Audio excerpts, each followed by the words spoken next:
অনেকেই বলে নিজের শখের জিনিস এবং নিজের স্বপ্নকে পূরণ করতে নাকি কারো শখের নারী হওয়াটা অনেক বেশি জরুরি।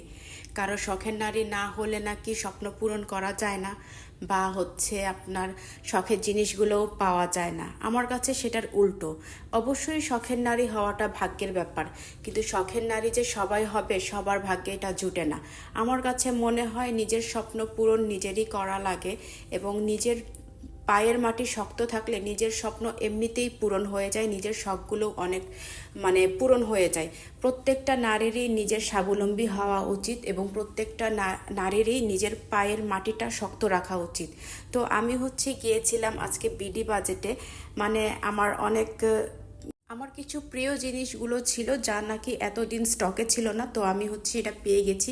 পরপর দুদিন আমি বিডি বাজেটে গিয়ে এগুলো কালেক্ট করে নিয়েছি। তার মধ্যে এই যে ইসাবেলার এই পাউডারটা আমার কাছে অনেক ভালো লাগে, যা নাকি আমি এটা কয়েক পিস নিয়েছি, সাথে পাপ নিয়েছি, সাথে আপনার লিপস্টিকও নিয়েছি।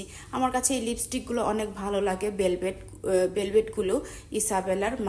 এটা লং লাস্টিং। একবার যদি দেই আমি সারাদিন খাই বা যাই করি না কিসের জন্য, হাজার ঘষাঘষি করলেও এই লিপস্টিকগুলো যায় না। বিশেষ করে খাওয়া দাওয়া পরে প্রচুর, আর যেহেতু অফিস করি আমি, তো সেহেতু সারাদিন অফিসে থাকলেও এই লিপস্টিকগুলো যায় না। তো আমার কাছে ভালো লাগে। তার পরের দিন আমি এখান থেকে আবার কি বলে ইভলিনের মাইসেলার ওয়াটার, এবং আমি যেটা ইউজ করি আবারও এটা নিয়েছি। পরপর 2 দিন আমার পকেটটা ফাঁকা করেছি। তো এটা যদি আমি চাকরি না করতাম বা আমার যদি ইনকাম না থাকতো, এটা কেউ আমাকে কিনে দিত না, আই থিঙ্ক।